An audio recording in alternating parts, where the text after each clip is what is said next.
If I can have your attention.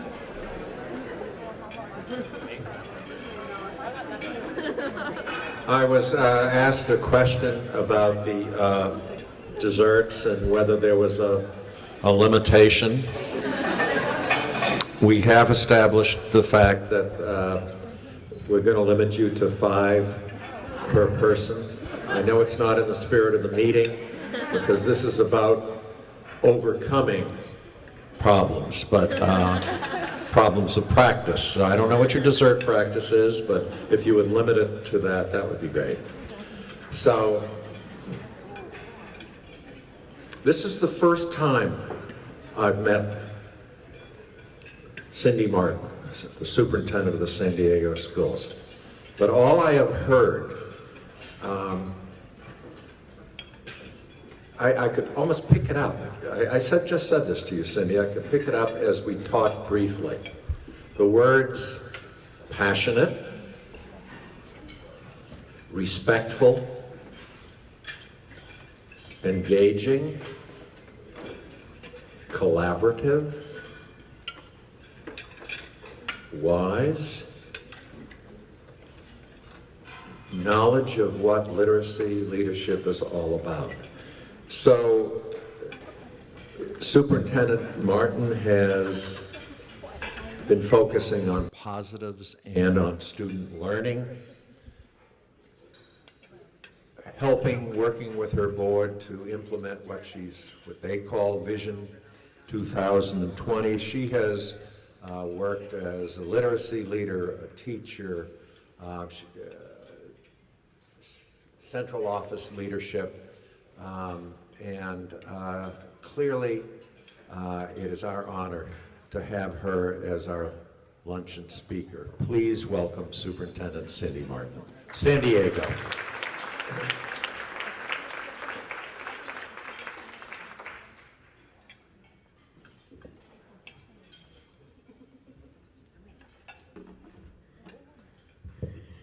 Good afternoon, everybody.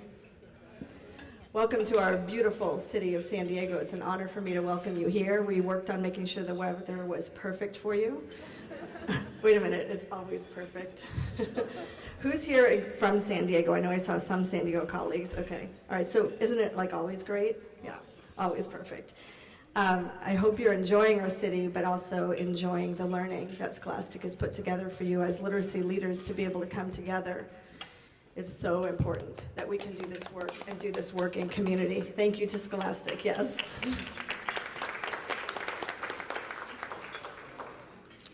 And of course, and ASCD in collaboration, ASCD and Scholastic doing this work, because you know what? If we can't come together with our hearts and minds and bring our stories together to have the most powerful literacy leadership in the nation, how are we ever going to get the work done?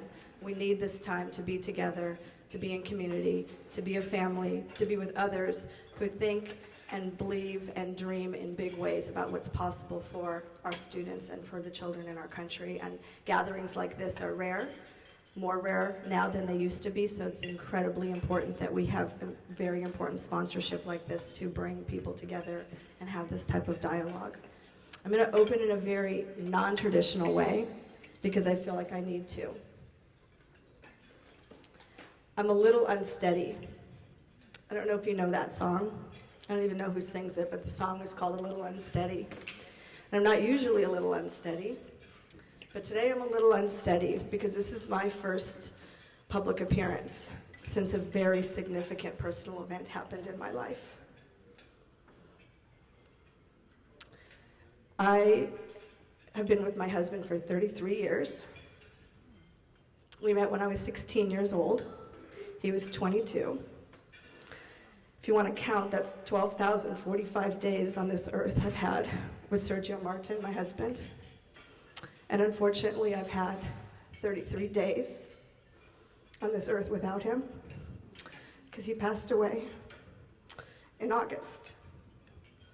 And so I open with that so you know who I am as I show up to do this work with my whole and complete self, because it's necessary to bring your whole and your complete self to the work that we do. We don't run away from things that are difficult. we stay together in community. And I know my husband was so proud of the work that I do. Meeting me when I was 16, I hadn't even gone to college yet. And he knew back then that I wanted to be a teacher. That was my lifelong dream. He had already graduated from college, he was already starting his career, and he's like, you go to college and you get that teaching credential and you start teaching because that's your dream. So here I am 33 days after he passed away, still fulfilling, living, and working the dream that I had in my heart since I was a very little girl, to be a teacher. So when people ask me, what do I do? And if they don't know me, I say I'm a teacher. And my husband used to hate when I would say that, like if we were in venues where people didn't actually know what I did. And I would say I'm a teacher, he'd like, just tell them what you really do. And I didn't want to say I'm the superintendent, because that's not my identity. I don't identify by my job title. I identify as a teacher. That's who I am. I believe that's who you are.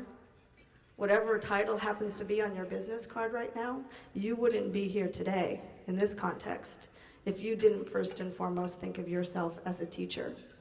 You might be a leader, you might be a superintendent, you might be a resource specialist, you might be a Title I director. You all give me all the titles. Those are our jobs. But our life's work is to teach. And it's more important now than ever that we focus on what real teaching and learning looks like. And our eyes always belong on our children. And I learned that at a very young age as a first-year teacher. So I will say, yes, I am the superintendent of San Diego Unified School District. That's the current role that I'm playing and the way that I contribute. Thank you for indulging me in my opening about being a little unsteady, but now I'm going to get fired up about our work because I'm so proud of what we're doing here in San Diego Unified. Our district is the 8th largest district in the nation. We're the 2nd largest district in the state of California. We have over 100,000 students. We have 17,000 employees. I'm all about numbers right now. 17,000 employees and a $1.2 billion operating budget. We have a $5 billion capital campaign because the fine people in the city of San Diego passed 2 bond initiatives to invest in high quality facilities, learning environments that are so important for our students. That's the context. San Diego Unified, a border town, high percentage of English learners, high percentage of students living in poverty, a very wide spectrum actually, very affluent and very needy students. All that America has to offer, every risk factor that exists in public education exists in the district where I am currently serving. That's our context, San Diego Unified. And we have committed our district, as you heard in the opening, to Vision 2020, which is about a quality school in every neighborhood. And we've defined quality as being something more than a simple test score or API score. That's what they used to call it in San Diego, the Academic Performance Index. We got together as a district in 2009 when I was a principal, and the Board of Education said, we know great schools are more than scores, but if they're more than scores, what are they? And we began this conversation in community with one another, and we began to define what we believed high quality public education looked like. I couldn't be more proud to be serving in this district. But I'm going to tell you a little bit about my story because as literacy leaders, the heart of what we do is about understanding our personal story, your own personal legend. What is it that brought you to this work? And you use that to define how you serve, how you lead. Being a literacy leader is being deeply connected to your story, the story of the children that you serve, the stories of the adults in your buildings, the stories of your communities. These stories matter deeply because it's the way that we connect as human beings. And it's the way that we create powerful learning conditions and outcomes for our young people who are counting on us. My story started here in San Diego in public school. I attended San Diego Unified Schools. I went to public school here in middle school, in elementary school, and in middle school. And then it was time for high school right here in San Diego, and I was supposed to attend the local public high school. It's called Crawford High School. And Crawford started in 10th grade at the time, and it was right before the school year started. I tried out for the cheerleading team, and I made it. And so all summer long I was practicing with the cheerleaders and the football team, and my parents were a little bit freaked out because they thought that I was more into cheerleading and football players than I was into my studies. And so they decided about a week or two before school started that they weren't going to let me attend Crawford High School. I'm like, what do you mean I'm not going to Crawford? I've got the pom-poms, I'm on the cheerleading team, I'm ready for the first football game. And they said, no, they didn't think the school was good enough for me. They didn't think Crawford was the right school for their daughter, so what did they do? They made another choice. My parents sent me to a private school for high school, right here in San Diego. That's important, because I have the experience of being a public school student here in the city that I love, and a student at a private school. They sent me to a school called La Jolla Country Day. Went to school there. By the way, that's where I met my husband. They thought that they were taking me away from the football players, and then they sent me to La Jolla, and then actually when I met my husband Sergio, he was 22 and I was 16, and it was kind of a scandal, and my parents thought they solved one problem and then a whole other one must have started. So that's where I met Sergio, and he was actually my boss. I worked at a family fitness center, a gym, and I was babysitting. I took care of children in the daycare, and he was the manager, so it was all kinds of scandal and not cool. But look, man, it lasted 33 years, so it all worked out. So after I graduated from La Jolla Country Day, I went to college in Wisconsin. I went to the University of Wisconsin in La Crosse, which was founded originally as a teacher's college. I specifically chose that school to go to because of the strong roots and history in teacher education. Spent 4 years in Wisconsin, maybe 4 years and 2 minutes, because as soon as I graduated, it was way too cold, and I moved right back to San Diego, because who wants to stay in Wisconsin? But I got a great training. And oh, sorry, who's from Wisconsin here? Sorry. I mean, I love Wisconsin, but come on. Look at this place. I think my plane ticket was 15 minutes after I graduated, but no offense to Wisconsin, I go back and visit a lot. I still have very dear friends who are teachers in Wisconsin and in Minnesota. So I came back to San Diego with an out-of-state teaching credential and didn't know how I was going to get my first job because I didn't have a California credential. So the first teaching job I had in the city ended up being at a private school. It was a private Jewish day school. And I got my California credential pretty quickly in 6 months, but you have to pay rent on month one. And my parents they sent me to college, and now they're done paying for me. So I had to figure out how to make a living. So I started working at a private school, and that was significant. The time that I spent at Beth Israel Day School as a teacher, second grade teacher, was very had a lot of influence on who I became as a teacher and as a literacy leader. It was during the time at Beth Israel that it was such a small school. There was only one teacher per grade level, so I didn't have the type of colleagueship that you really need in the school. I mean, I had great colleagues, but there were 7 of us in the whole school. And so what did I do? I began to expand my network, and I began reading professional journals. I read ASCD and National Council of Teachers of Mathematics, NCTM, the International Reading Association journals. I started reading journals, and I started reading professional books, and I started attending all the conferences. And I began to see a wider view about what literacy really looked like. And I bought my first professional book. I'll never forget it. It was Transitions by Regie Routman. I read that book. You know that book. Read that book, and it was before email and Facebook and all that, and I had to find this woman. I was like, this woman is talking to me. So she was a teacher in Shaker Heights, Ohio. I wrote her I looked up her address somehow, and I wrote her a letter and said, I want to talk to you. I need to talk to people who think like you think, who look at children the way you look at children, who understand literacy the way you understand literacy. I want more.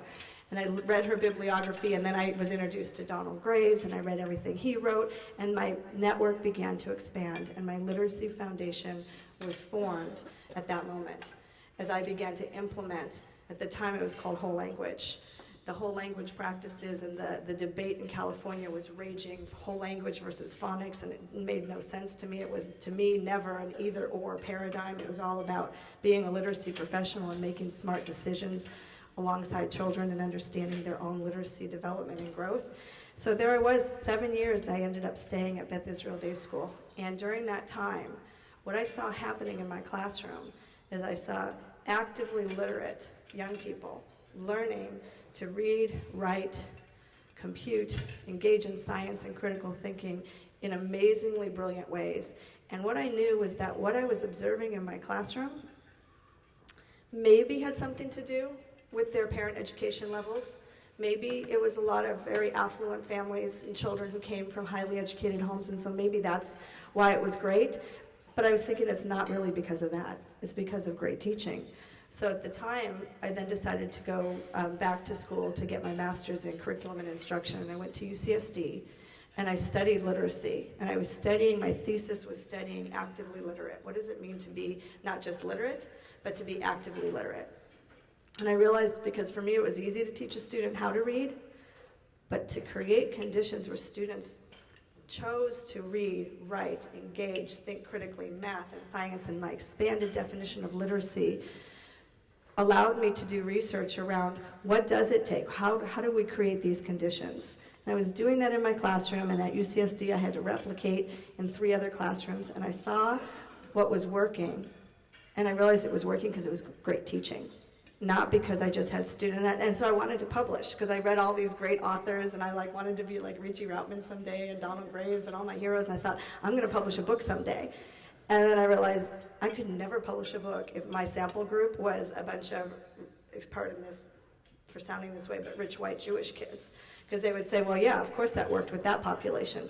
So I knew I needed to leave Beth Israel, and I needed to enter into public education. So I left Beth Israel Day School, and I went to Poway Unified School District, which is a higher performing district here in San Diego. People buy their homes in Poway because it's considered a good district, but I went to a school that had 50% Title I. 50% of the students lived in houses up on the hill and came from affluent and highly educated homes, and 50% of the students at that school lived in subsidized housing across the street. And what I learned in my 7 years at Los Penasquitos Elementary School, thanks to strong leader, a principal who challenged us when I was a 3rd grade teacher there, he challenged us for what he saw was happening at the school, and he called it, first time I had heard this term, he called it institutionalized racism. He said, you have a different set of standards for the kids that are coming from the apartments and the kids that are coming from the houses. And of course, as the teachers, we got mad. We're like, who do you think you are? You don't even telling us that. He was not he didn't have a literacy background, he had a technology background, so we just wanted to say, you don't know what you're talking about. But we actually began to hold the mirror up, and we began to look at what was underneath that. And eventually I became a literacy specialist at the school, and I began practicing and implementing the things that I had done at Beth Israel Day School, and using data to inform our instruction, using data inside the classroom, teaching teachers in the classroom to be their own reading specialist. I was the reading specialist at the school, and the model was pull kids out, fix them, and send them back in. We changed that model, and we decided this had to be about capacity building, this had to be about making every teacher a reading specialist, and that every student that walked through your door would be a student that you would know how to teach no matter what challenges they brought with them. So that work, Los Penn had been the lowest, or one of the lowest performing schools in Poway Unified for decades. And it was sort of understood by the district. The district said, oh, you know, what do you expect? They have the housing complex, that's just how it's going to be. And we decided it wasn't going to be that way. And after a period of about 7 years, focusing on whole child literacy practices, the school became one of the highest performing schools in the district. And then I woke up one day and said, what am I doing here? Why am I in this district? Why am I in Poway Unified? I want to go to San Diego Unified. I want to go to the inner city. I want to go to where there's 100% poverty. I want to go, because at Los Penn it was 50%. I want to address every single risk factor known to public education, and I want to go and do that work. So I asked the principal to go with me because I didn't have an admin credential, and I didn't want one. I love being a teacher. It was a big deal for me to even leave the classroom and be a literacy specialist. And I'm like, come on, Jeff, come with me down to San Diego Unified. Alan Burson was a superintendent at the time, and I said, you be the principal, I'll be the literacy specialist. Let's go to the lowest performing school in the district, and let's replicate what we have here. He's like, no, I'm not doing that. That district's too big, and there's all kinds of problems with the union and the budget, and I can't do it. So he wouldn't go, and I was kind of bummed out. And lo and behold, something happened where I had actually, when I was in Poway Unified, I did realize that dream of writing a book. I was studying developmental spelling in my classroom in the context of writing workshop, and I wrote a book called Word Crafting. Lois Bridges was my editor, she's right here. And here I was, a 3rd grade teacher, and I was studying how to engage in developmental spelling, how to put spelling in the context of a writing workshop. And my book had just come out, and San Diego Unified was looking for literacy consultants, and they were in their literacy reform, and they wanted me to come and do some summer workshops. So I applied, okay, I can do some workshops talking about developmental spelling and how to put it in the context. And I go for this interview, and one thing led to another. They offered me this great job at the district office. And I was like, no, thank you. I don't want to work at the district office. That is way too far from kids. I don't want to be far away from children. So I turned the job down, and I stayed in Poway Unified for a whole nother year. It's kind of ironic. I'm in the district office now, but I'll get to that. So a year later, the person who had offered me that position decided that she was going to become a principal at an elementary school. The school is called Central Elementary. It's in City Heights, a part of San Diego that has every risk factor, all of the challenges, beautiful, beautiful community with many, many languages and cultures. And Central Elementary was a school with 1,000 kids, pre-kindergarten through 5th grade, 100% below the poverty line, 85% English learners, and there was a first grade teaching position open. So I quit my job in Poway, called my mom, the one who didn't let me go to Crawford, remember? And she sent me to La Jolla Country Day. I said, hey, Mom, I'm quitting my job and I'm going back to City Heights. Crawford was in City Heights. She said, what do you mean you're going back to Crawford? What do you mean you're going back to City Heights? You've got a great job in Poway. My mom, by the way, is a CPA, so she's sort of linear, and my decisions are not always linear. I follow my heart, she follows her head. And I said, no, Mom, I need to go back. I need to go back to City Heights, and I want to give back to the community where I wasn't allowed to finish my education. I want to be a part of creating conditions that I got to experience as a student and as a teacher in this city. That I got to attend public school and I got to attend private school. I got to teach in private school and I got to teach in a district with a great zip code. And I remember saying to my mom, look, it's kind of naive and maybe a little delusional. I like to say it's aspirational. I said, I want to save public education in America, Mom. And I know if I can go to one first grade classroom, because thought I was going to write another book and maybe like write about what it was going to be like in that classroom. If I can do it in that one classroom and show all that I've learned and bring everything that I believe, my core belief system, into play, that maybe I could make a difference, even if it was just with the 20 kids in that classroom. Because Donald Graves taught me, you start with one child, and that's all you need to do. You learn one child at a time, and then you begin to expand your circle from there. So, because I didn't believe, and I still don't believe, that your demography determines your destiny. You should not have to have a parent who can put you in a private school, or wait in line for the award-winning charter school, or get into the district with the right zip code to get a great education. Nothing wrong with all of those. My son attended a charter school for part of his career. I taught in private school. I went to private school. All of those options are great and phenomenal. What I'm committing my life's work to is to create the conditions in each and every one of our 6,400 classrooms in San Diego Unified that allows each and every child to have their genius unlocked, to give them learning conditions that are worthy of their whole child. I'm committed to creating that in a large urban public school system and bringing all that I've learned in all of these different experiences into that system. So what does that actually look like? How do we do that? I spent 10 years at Central Elementary. And my goal was not, by the way, to become the superintendent. I wanted to save public education in America and just teach first grade. That was the whole thing. But I believed in my heart and soul that children were more than a test score. And it was a time of no child left behind, where many children were being left behind, and the inequities in our country were getting greater instead of being improved upon, as we had intended. And I thought, how do we do this? And so at Central Elementary, the work I did there for 10 years was focusing on children. We used an approach called positive deviance and an approach called appreciative inquiry. Positive deviance is where you pay attention to deviant behavior, meaning not bad, but different from the norm, that's yielding a positive result. When I got to Central, only 2 students in every classroom were meeting what was considered to be the grade level standards. In Poway Unified, it was flipped from that. We would have 2 students that were at risk in every classroom, and we had to put interventions in place. We only had 2 students in every class. So what we did is we paid attention to the students who were succeeding and who were doing well, We believe that what you pay attention to is what grows. What you appreciate, appreciates. So we began to pay attention to what was working.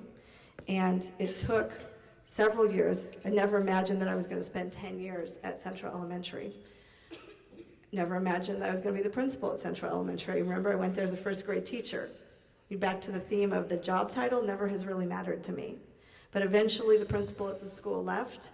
She had encouraged me to become the vice principal. So after a couple years there, I was the vice principal. She was the principal. She got recruited to Los Angeles to do amazing work in inner city LA.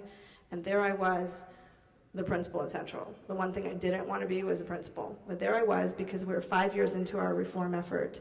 And I couldn't walk away from the children at that point. We weren't done. We had just built a health center. We had just built an employee daycare. We had just put systemic structures in place for building capacity around professional development across the school. We had deep partners in the community. 5 years in was too soon for me to leave. So on the day that I found out that Stacy, our principal, was leaving, and I was like, I don't want to be there, I don't want to do the principal. On that same day was the day my husband had a massive stroke. And I had to decide, what am I going to do? My son was 12 years old. My husband had a stroke. We didn't know if he was going to survive. That was 9 years ago, so he actually survived 9 years after that stroke. That could have been fatal. 90% of people who had the stroke he had that day, it's a fatal stroke. And then I had 1,000 children that were counting on me to lead a team to create conditions. So I stayed. I became the principal. And 5 years later, after a total of 10 years at the school, our Board of Education decided to they didn't make a change. We actually had a superintendent who was retiring. San Diego Unified, over about a 10-year period, had 5 or 6 different superintendents in the time that I was at Central. Mr. Koba had announced that he was going to be retiring. He'd been there for 3 years. He was a retired admiral from the Navy. He got us through a very difficult budget crisis, but there wasn't systemic work around professional development, systemic work around literacy. There wasn't systemic work around building capacity during that time because it was just very, very challenging. So he announced his retirement. The Board of Education called me up. I was in my office at Central, being a principal and minding my own business, and they asked me if I would be willing to step in and become the superintendent. That was literally the phone call that I had. And I said, what do you mean you want me to be on the search committee to help choose the next superintendent, right? Because I was an elementary school principal. You don't go from elementary school principal, $5 million budget and 100 employees, to superintendent, $1 billion budget and the fourth. And so I said, you want me on the search committee? And they said, no, we actually see that you are implementing the kinds of strategies and reforms in a community-based approach that we want to see across the district, and we want to know if you will be willing to leave Central. We know how much you love your school. We know how important it is to you. But are you willing to leave? And I said, well, I'm going to leave someday. You know, I'm not going to retire here. I'm young enough that I'll probably go to another school. I said, okay. The way that happened, they said, well, we'll get back to you. A few hours later, they called me back. The board president and vice president came to meet with me in person to let me know that they had taken action. And we have 5 elected officials that hire superintendents in our district. They had taken action, and they appointed me superintendent, and we're announcing it the very next day at a press conference.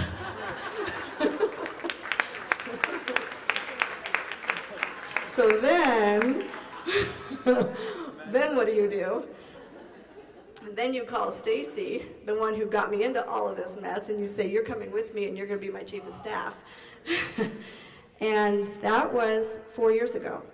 I'm beginning my 4th year now as superintendent. And the work that we're doing is to create conditions across our system where we have an equity, people say you have an equity initiative, you have equity officers.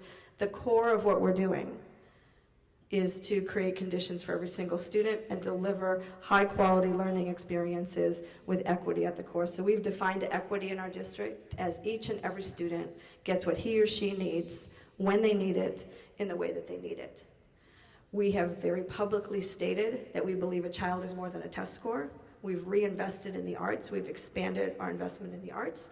Our major approach is around capacity building. We have quarterly principal institutes where I meet with principals, I give a keynote speech. We have 6 area superintendents that when I first began, one of the first changes that I made is I had the area superintendents become direct reports to me. no longer have a chief academic officer. I'm the chief academic officer along with my chief of staff. And because I can't supervise 200 principals by myself, but I can have 6 area superintendents who have a strong literacy background and a strong equity core, and we lead the instructional core of the district. We reorganize and we put teaching and learning at the center of the district. The org chart in a large district usually has business side of the house and education side of the house. We stopped all that. We have one side, we have one house. The heart of our district is teaching and learning and leadership capacity building. And then business support services and student support services become the right and left hand of the district.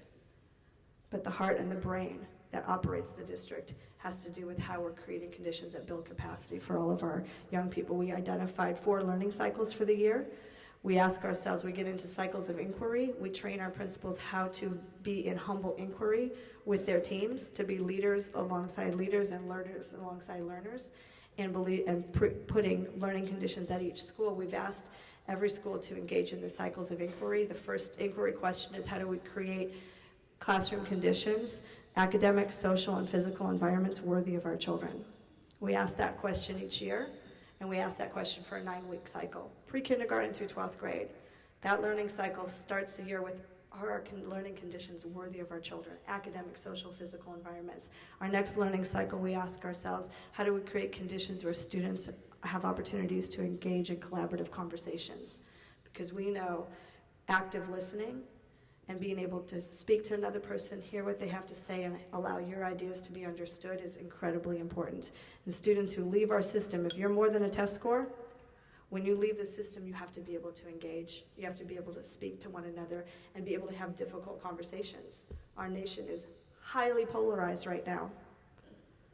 And if we cannot graduate students from our system who know how to engage in critical discourse with critical thinking and honor different points of view from different people, we're graduating people that all they have is a score and they might not even have the test score. So collaborative conversations allows us to create spaces for people to be in human relationship with one another. Our third learning cycle is we ask ourselves, how do we create conditions that unlocks the genius and sees the potential and the variability that lies within each one of our learners? We know that each student brings their own genius, their own strength, their own gift, and their own background that is an asset in our classrooms. How do we have teachers who know how to unlock that strength and that genius and their ability to interact and to learn? Whether it's a second language, their language is an asset, not a deficit. A disability, we don't look at it that way. We look at a strength, and we look at ability, and we call it unlocking the genius of each learner. And then we round out the school year in our 4th learning cycle, asking ourselves, how do we create the conditions in each and every classroom where students develop a sense of voice and agency, to know that they take an active stance to their learning, and they become agents of change. They are agents for their own learning. They stand up for themselves and they know what they need to learn, and they become agents for change in their classroom, in their communities, and then eventually for the whole world. That's a context for the work that we do in a year-long learning cycle, and then we weave literacy throughout that. Our focus on literacy this year is intense, as the Board of Education and I very publicly looked at 3rd grade reading scores and are not satisfied with where we are. I know we're more than a test score and students are more than a reading level, that is for darn sure, but we are looking at what does 3rd grade reading look like? And we're beginning with the Pre-K for All initiative, looking at high quality preschool across our district, looking at this year specifically kindergarten literacy practices, and making sure each and every kindergarten teacher has what he or she needs to be able to give the students what they need. We use accountability and we use metrics, but we see the data and we see the metrics as a flashlight, not as a hammer. We're flipping the public narrative on public education, and we're saying we're no longer here to produce a test score. We're here to produce an actively literate, contributing, participating member of society who makes a positive difference in the world. And I just wonder if No Child Left Behind, when it was passed, with all of the hopes and promises, when both sides of the aisle came together and said, we're going to get this right, I just wonder if our nation back then, when that was passed, had committed to something bigger than just, we're going to close the achievement gap and deliver on equity by having these test scores. What if we said, we want to make sure every child, how do you measure a child's ability to persevere, to show kindness and trustworthiness and compassion and hope? We don't measure any of those things. Not everything that counts, they say, can be counted. So are we creating a school system that's going to deliver so much more? A whole and complete child, young adult, who is self-directed, has a sense of agency and voice, can participate in a collaborative conversation and make a positive difference in the world. That's what the public should be demanding of us. And I say to us in this room, it is our sacred responsibility to switch this narrative and change the conversation in our nation so that the public demands more of us than a simple score. How we measure that and how we put that into neat little boxes is for us to figure out. I can tell you in San Diego Unified, we are changing that conversation and we are producing results and reports. We look at equity enhancing metrics. We look at AP and IB enrollment and making sure that's more equitable. We're looking at other data points. We're putting restorative practices in place and looking at suspension and expulsion rates, saying instead of throwing out kids because they've made a bad choice, what's the restorative approach? And we're working with city leaders to create a restorative city as we do that. We're changing the narrative, and as literacy leaders, if anybody can change it, it would be us. It's our job to help the public understand the hope and the promise of public education in America. And I believe that it will be on the backs of literacy leaders that we will once and for all change the dialogue. We are in a very important time in our nation as we're starting to look at promises that were made and not kept, and remaking promises and commitments. And what I want to close with saying is that as we make these promises and these commitments around creating conditions where students become highly actively literate, and when I say literate, it's more than just reading and writing. Being literate is your whole and complete self, engaging with the whole and complete world, the good parts, the bad parts, the easy parts, the hard parts. It's a lot like a marriage. When you make a commitment, like I did to my husband 25 years ago on July 7th, 1991, we just celebrated our 25th anniversary 1 month before he died. When I made my vow of marriage to my husband, it was for better or for worse, in sickness and in health, till death do us part. I've parted with my husband, but I've not parted from this work that I hold so sacred, the vow that we make in our nation to our young people, this hope and this promise of public education being delivered in a highly powerful way that gives children all that they need to be the contributing members of our communities that we cherish. That is our work to do, and we will deliver on this promise. And we will complete this vow that we make with one another. Thank you for letting me share lunch with you today.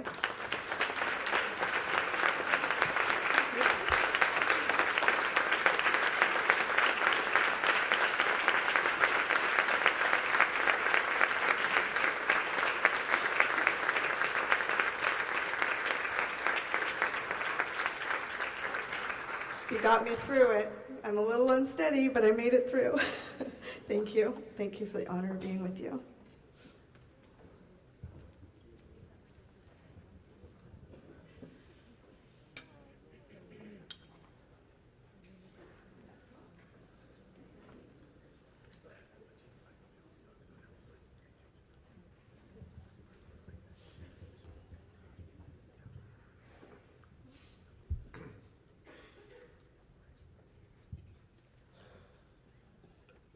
Cindy, that was incredible. And you touched our hearts and our souls and reminded us of why we chose this work. So, thank you. Thank you, Lois, for bringing Cindy to us. We are now going to move next door, where we are going to hear from Dr. Ernest Morell from Columbia University and regather ourselves. You can tell I was emotionally I'm personally moved by that, as I think many of you, us in the audience were. Let's give her another incredible round of applause.